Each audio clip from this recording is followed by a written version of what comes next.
पढ़े हुए कहाँ जाएंगे ये गरीब लोग आने कम्प्रमाइज निबा जेरैबे हाखौ आने कम्प्रमाइज निबा जेरैबे हाखौ उदैयाव जोनानै सेनो नागिरनाय हा बेखौ जों बोरै सयज खालामनांगौ हाया दा दिपेन बरुवा बेफोर गासैबो खोथाखौ बुजिखानानै मानो अहं बाथ्राखौ बुंनांगौ आरो मा बेबायदि थांना थानोब्ला जों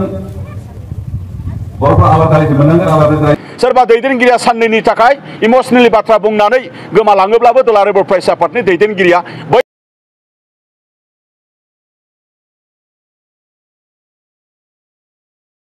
थामहिनबा नाफाम जाग्राया जोंनि बे बड'लेण्डआव गोदो 1971 नि सेन्सास मथे जोङो 70% नि गोजौआव दंमोन बे आखुर मोननैया एसटिया थामहिनबा नाफाम जाग्राया रायजो नांलिया होनना बुंनाय बे रायजो नांलिया होनना बुंनाया बे रायजो फानाय जाग्रा आसामखौ बुखावा जों बेनो जों फाइनाल सल्युसन जाबाय बिटिआरआनो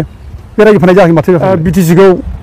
डिसिफोरनो सालायनो थाखाय पावार हरनाय बे बिटिआर सुथियावनो दङ 4.6 आव अब्लानो रायजो फानाय जायाखै माथो नाथाय रायजो राजाफोरा सांग्रां जुदि जायोब्ला मिसगाइड खालामनो नागिरग्रा दैदेनगिरिफ्रा माब्लाबाबो मिसगाइड खालामनो हानाय नङा मिसलिडबो खालामनो हानाय नङा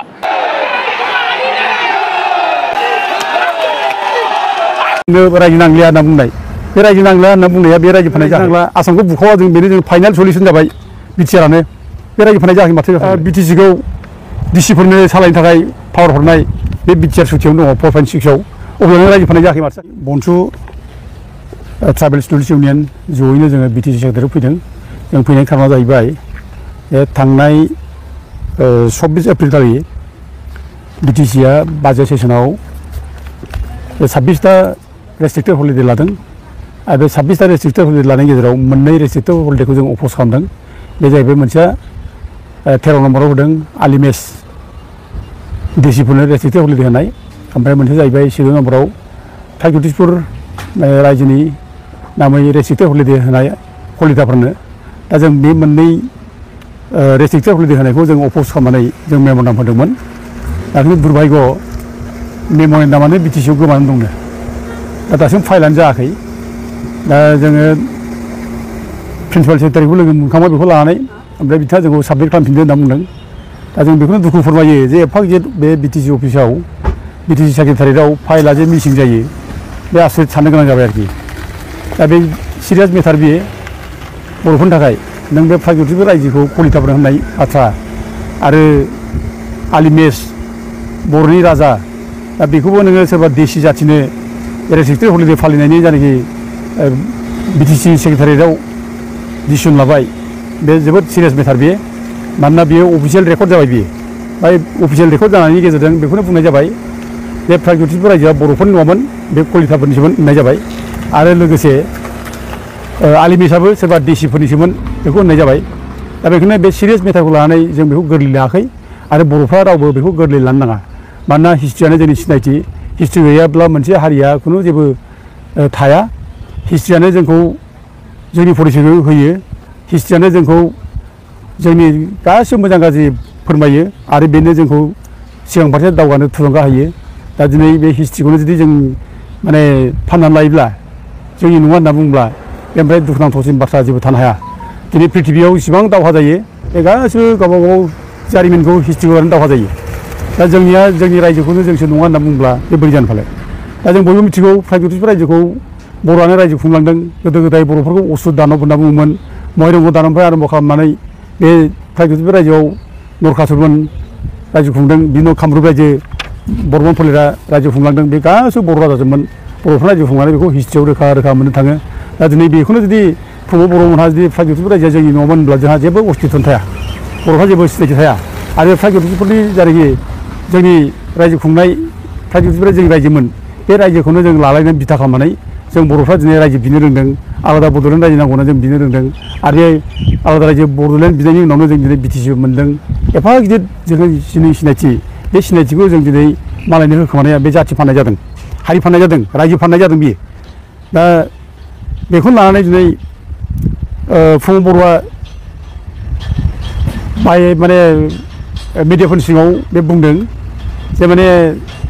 खावलायदों दा बर' समाजा जोंनिया जोंनि लोगो लाफानानै बुंदों बिथांमोनाबो आगोलाव दा बुंफिननांगौ बिथाङा बुंफिननांगौ जे बेखौ उइद्र खालामनांगौ केन्सेल खालामनांगौ आरो जोंखौ जानो होआ मानोना जोंनि सिनायथिया गोमागोन बेखौ माबायोब्ला कलिताफोरनो हरनाय जायोब्ला आरो बेखौ मिथिनाया मोजां रोखा रोखानो आलिमेसा बर' राजामोन बे रंपुर एरियानि माने राजामोन बियो 1206आव जेब्ला बक्टेट खिलजिया कामरुप हाबफैयो बे 10,000 गराय 10,000 सैन्य लानानै हाबफैयो बे समाव बे बिशाल बे गिलुबालु पावार फोर्सखौ नुनानै आली मेसा बिसोरनि सायाव माने बदन जायो ओमफ्राय बेयावनो बे गावनि धोरोमखौ गारनानै माने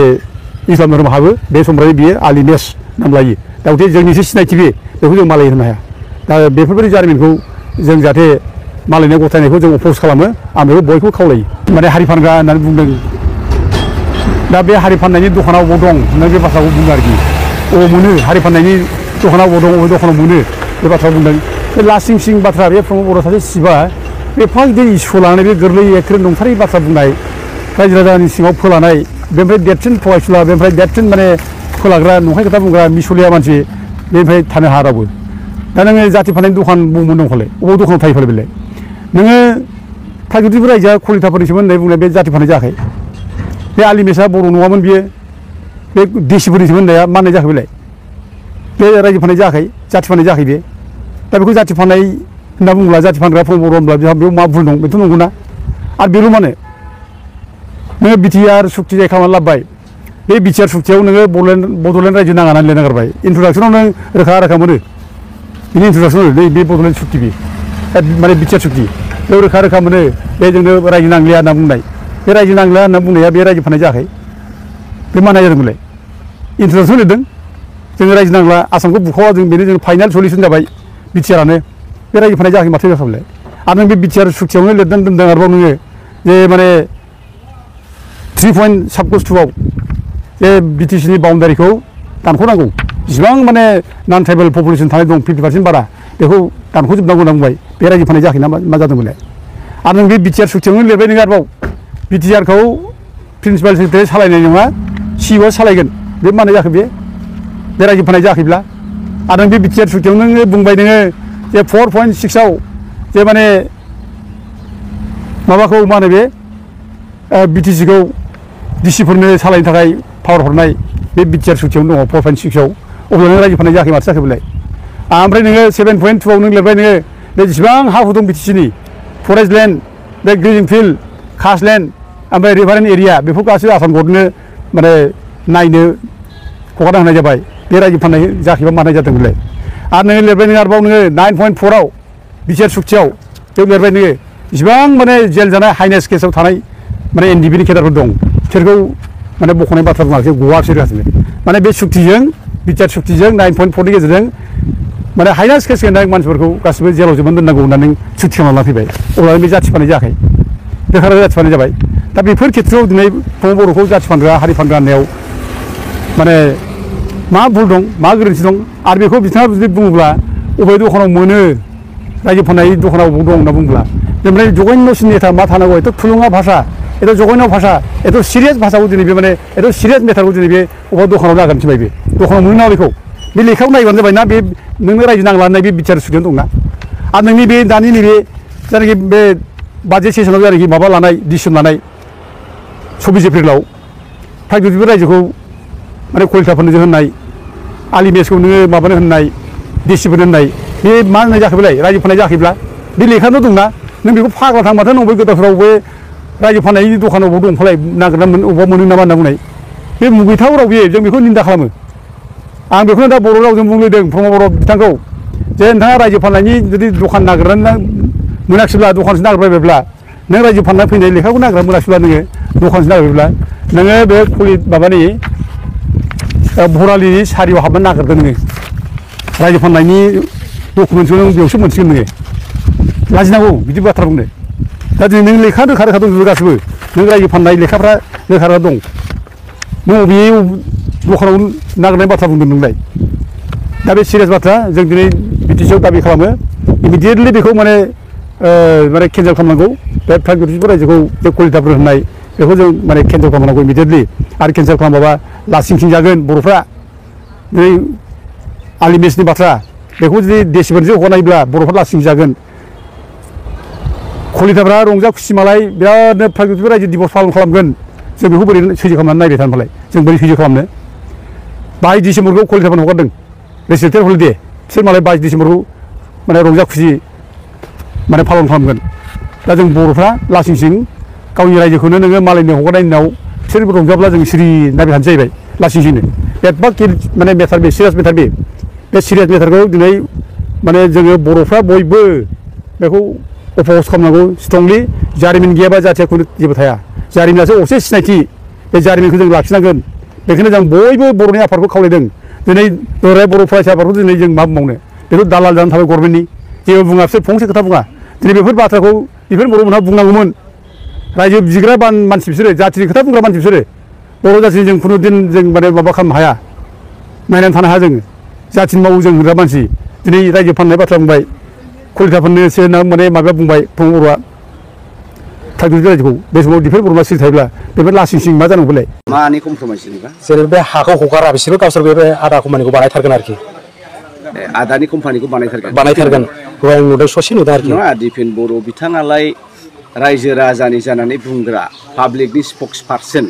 एबसुनि आफादगिरियालाय बेफोरबायदि रावखौ मानो बुंनांगौ जाखो बे बर'लेण्डआ बर' रायजो राजा गैयाबा बहा बर'लेण्ड जागोन बे बड'लेण्डआ बर' रायजो राजा गैयाबा बहा बड'लेण्ड जागोन सोरखौ लाना रायजो जानो सानदों बियो हा दा जोंनि गिनाया जाहैबाय बांसिन डेम'ग्राफि जाहैबाय सुबुं सानखोखौ लानानै जोङो गिदों दा जोंनि बे बड'लेण्डआव गोदो 1971 नि सेन्सास मथे जोङो 70% गोजौआव दंमोन बे आखुर मोननैया एसटिया थामहिनबा नाफाम जाग्राया दिनै बेयो फैयै फैयै 30% गाहायाव फैबाय होमबा लासै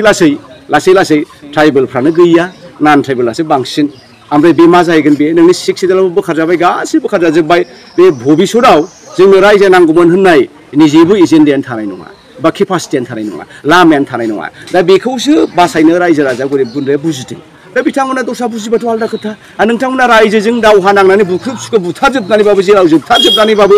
जोङो बे हाखौ सेगोन आरो आदानिनो होगोन बे नोंथांमोननि भाषा जोंनि भाषायाथ' जों खावलायदों गभर्नमेन्टआ थाबैनो बुजिनांगौ आरो बुजिनायनि बाथ्राया ओरै बिथांमोना रयेल्टिखौ बोरै मोनगोन होनदों बे फैयोबा जोंहा ओरै मोनगोन साख्रि बाख्रि मोनगोन होनदों साख्रि बाख्रि गोबां होगोन होनदों बे आदा हनेन मोसाहारिया बे खोथाखौनो बुंदों मा नोंसोरो बे गोदो जिराय दङ बिदिनो थाबाय थानो नामा मालाय क'क्राझारा टाउन सहर जानानै गेदेर जाबाय आरो थिगैनो दं दे बेनो मोनसे कुइसनखौ आं होनो सानदों आरो बिथांमोना बे हाखौ जाय बेक्तिफ्रा हानि मालिक बिथांमोननो मावनानै जानायनि सुबिदाखौ खालामना होफैलाय बे बिगाबा हायाव बियो बे न'खरखौ फोथांनो हायो आं आखायनो होनदों आङो मैया दाखालिसो गुगोल्सआव नायनानै सबसे साबसिन माइया बबे होननानै नायनायाव नुदां इन्द्रनि दैलाङाव गायग्रा इन्द्रनि 7061 माइनि नाम्बारा दा बे माइया बिगायाव 18 मन जायो मिनिमाम आरो गोजौआव थांबावो आं दा बेखायनो होनदों दिनैनि टेक्न'लजि जुगाव लासै जोङो बे बड'लेण्डनि हालामाव बिगासे हायाव आबाद मावगासेयावनो जोङो 50 मन माइ दिरुनगोन दा बेखायनो गभर्नमेन्टआ जुदि जोंनि एग्रिकालचारनि राहाखौ खालामना होयोबा एग्रिकालचार डिपार्टमेन्टआ आबादारि डिपार्टमेन्टआ जुदि रायजो राजानो मदद होयोबा जों बयबो धोनि जों बयबो लेखा गोरों जों बयबो साख्रि बाख्रि आवला जों बयबो इन्डास्ट्रि कल कारखानानि मालिक जायो दा बिनि सुबिदाखौनो होआखै अके आदानि कम्पानिया फैबायलायनो आदानि कम्पानिया फैबाय मा केटागरिनि साख्रि होगोन बिनि माबा फोरमान बिलाइ दं नामा जों ओरै साख्रि 3rd ग्रेड 4th ग्रेड उमुक ग्रेडखौ जोंनो होगोन होननानै माबा लिरनाय दङ नामा दा बे लिरनायाबो गैया हा बे गामिनि रायजो राजाफ्रा बेखौ बोरै फोथायगोन नोङो प्रमद बाबा नोंथ' मानसिया अमर नङा गाबोन नोङो बोरायगोन दुब थैलांगोन नों थैनायनि उनाव नोंबा मा लिरदोंमोन आदानियाथ' आयु गिलु बाल' नों 12 फुट 13 फुट वाल होबाय सारिय'फाले माबा कारेन्टनि थार सोंबाय आरो गेटआव नोङो सिया एसेब दोनबाय रावबो हाबनो हाया हाबबानो दौ गावजागोन हा साख्रि होब्लाबो होआब्लाबो मालाय बिसिनिसो जाजोब्बाय नालाय दा बेखायनो जोंखौ जानला मेनला माबा गुदि गैया बिजौ गैया गर गैया मा गैया साख्रि मोनगोननो इन्डास्ट्रि जागोननो केरेलायाव थांनांला तामिलनाडुआव थांनांला होननायखौ बे रायजो राजाया बुजिगोन बाफोर बुजियाब्रा दा बे जिनिसखौ प्रमद बिथाङा बुजिगोरनांगोन जों दा खालामहोनाखैब्रा इन्डास्ट्रिखौ नांगौ कल कारखानाखौ नांगौ आंनोथ' होनबाय थादोंना कंग्रेसआ जुदि गभर्नमेन्ट दायोबा बे पर्बतजरा एरियायावहाय जोङो टेक्सटाइल इन्डास्ट्रि नर्थ इस्टनि देरसिन टेक्सटाइल इन्डास्ट्रि खालामगोन बेखौबो बै मियादि फाट्टा गोनां हानि नामजारि गोनांफोरनिफ्राय जोङो दाम गोसा फैसा होनानै बायगोन जाहाथे रायजो राजाया माहाजोन जायो गरिब गुन्द्राया धोनि जायो सुबिदा जायो दा बेना माबा गरिब गुन्द्राखौ उदैयाव जोनानै सेनो नागिरनाय बेखौ जों बोरै सयज' खालामनांगौ हाया दा दिपेन बर'आ बेफोर गासैबो खोथाखौ बुजिखानानै मानो अहं बाथ्राखौ बुंनांगौ आरो बे हामा जादों आरो जोंनि बर'फ्रा भट होनो थाङा गोबाङानो सान्दुं गोसाबाबो बेसेबां सान्दुं गोसा बोरै भट होनो होनना बुंदों अखा हाबाबो अखा सिजानो भट होनो रावनिबो आखानो हायाखै होननाबो बुंगोन भट होनो थाङा खिन्थु जों नागरिक हिसाबै भटखौ हैथारनांगौ आरो भटनि जोंनि भटफ्रा जोबोद बोलोगोरा जोबोद गोहोगोरा आरो बे गोहोगोरा जोंनि आखायाव थानाय गोहोखौ जों बाहायनांगौ मानोना बेखौ बाहायोबासो जों सोरबा गाज्रि मानसि गाज्रि दंबा बेखौ बोख्लायनो हायो आरो मोजां मानसि फज'नो हायो बेनिखायनो जों बे भट होनाय जिथा दायित्व जोंखौ सोरजिगिरि इसोरानो सोरजिदों बेनिखायनो जोंहाबो गुबुनफोरबायदिनो थांनानै थानायनि मोन्थाय दं बेनिखायनो जोंहा दिनै जारिमिन दंना गैया बेखौ लानानै सानबाय थानायनि सम गैया जोंहा राव हारिमु दं राव हारिमुखौ लानानै जोंनि सिनायथिखौ लानानै बुहुमनि बिखायाव हारि बायदियै गावनि हायाव गावनि सिमानि गेजेराव थांनानै थानो मोन्थाय दं बेनिखायनो जों नांनांगोन जुजिनांगोन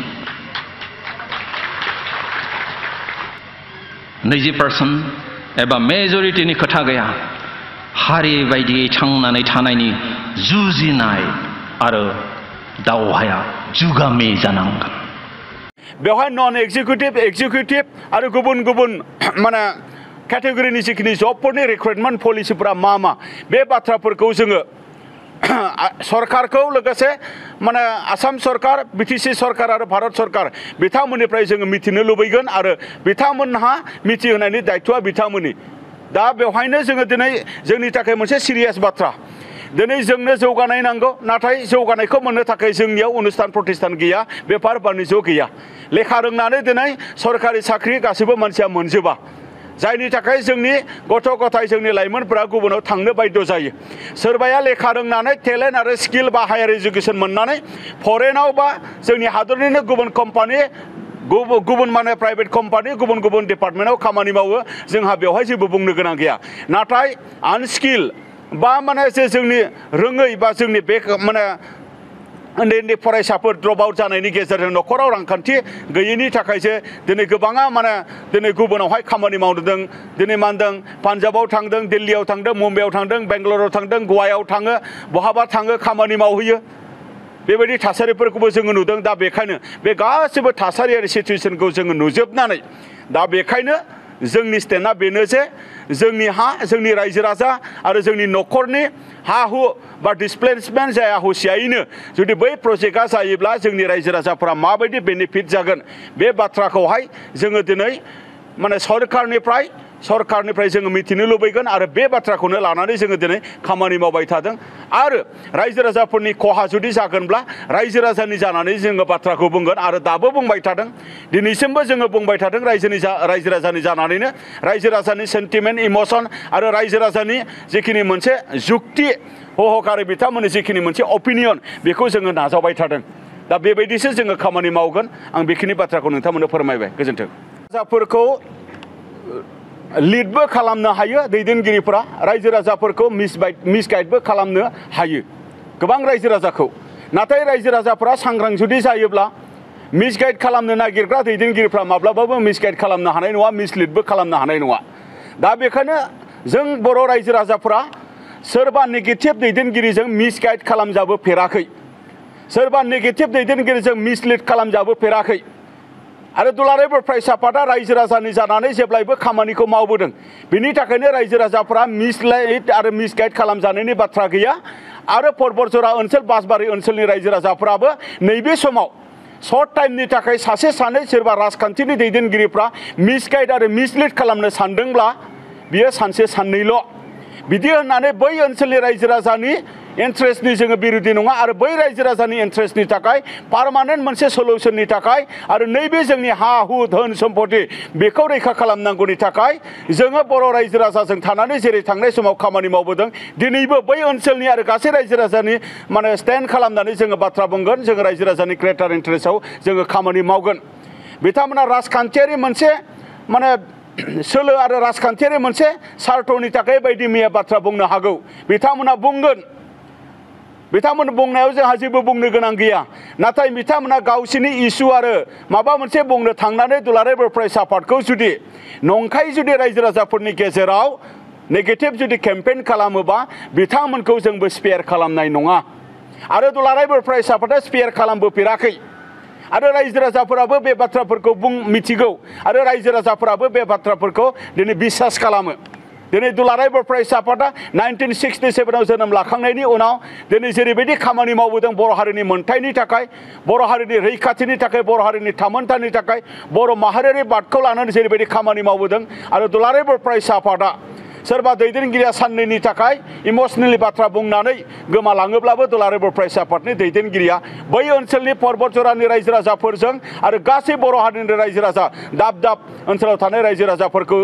रायजो राजाफोरजों जोङो जेब्लायबो जोङो गसंदों आरो गसंगोन आरो फैबाय थानाय समावबो जोङो माहारियारि बाद आरो जोंनि हा हु धोन सम्पति बे बाथ्रानि रैखाथिनि थाखाय जिउनि रैखाथिनि थाखाय जोङो बाथ्रा बुंगोन आरो खामानि मावलांगोन गोजोन्थों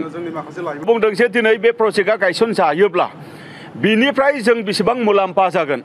बिनिफ्राय जोङो लकेलाव बेसेबां साकरि मोनगोन बिनिफ्राय जोङो बेसेबां इक'नमिकेलि जोङो बेवहाय सास्टेन जागोन बेवहाय बेफार बानिज्य माबायदि स्कप थागोन बेवहाय CSRजों माने जायफोर माने डिस्ट्राक्टिभ माने पलिसिनि गेजेरजों दिनै खामानि मावबाय थादों बिथांमोना समाया दिनै दुलाराय बर' फरायसा आफादखौ दालालि होननो जाय बिथांमोना बुंदों दिनै प्रहलाद ब्रह्म मानगोनां बिथाङा दुलाराय बर' फरायसा आफादनि दैदेनगिरिखौ दालालि होननो थाखाय बिथाङा मरेल राइट्स गैया बिथाङा जुवानि दालालि खालामनायनि थाखाय दुलाराय बर' फरायसा आफाद क'क्राझार जिल्लाजों गाहाय नेहाथारि बिबान थानाय समाव एक्सपेल खालामजानाय सासे मानसि बिथाङा गाव सासे दालालि बिथाङा गाव सासे फायखारि बिथाङा सासे गाव एन्टि ससियेल माने खामानि मावग्रा सुबुं बिथाङा दुलाराय बर' फरायसा आफादनि दिनै माने सैथो बायदि खामानि मावनाय सासे दिपेन बर' बिथांखौ दालालि बुंनो थाखाय बिथाङा समाया मालती रानी ब्रह्म बिथाङा समाया मानो होनबा बिथांमोनखौ समाजा दिनै मिथियो आरो बिथांमोना समाजनि सासे माने मुगै जानाय आरो समाजजों रेजेक्ट खालामजानाय बिथांमोना सासे व्यक्ति दा बिनि थाखायनो बिथांमोननि इनस्टिगेसन बिथांमोननि थुन जलायनाय आरो बिथांमोननि दुलाराय बर' फरायसा आफादखौ माने मुगैथाव बाथ्रा बुंनायफोरनिफ्राय बिथांमोनखौ जानगाराव थानो थाखाय आङो दिनै बिथांमोनखौ आङो माने दिनै हुसियार खालामदों नङाब्ला जों दुलाराय बर' फरायसा आफादा जे जोंनि जिखिनि मोनसे बेबस्था बेखौ जोङो लानो गोनां जागोन आरो फैबाय थानाय समाव बिनि थाखाय आनवान्टेड जुदि सिचुवेसन जुदि नोंथांमोननि थाखायनो जुदि जायोब्ला बिनि दाया जों जानाय नङा बेखिनि बाथ्राखौ दिनै खौरांगिरिनि गेजेरजों बै जेनाखि मोनसे हेटार्सफोर बै जेनाखि मोनसे डिस्ट्राक्टिभ माने खामानि मावग्रा बिथांमोननिसिम दिनै नोंथांमोननि चेनेलनि गेजेरजों जोङो बिथांमोनखौ जोङो मिथिहोदों गोजोन्थों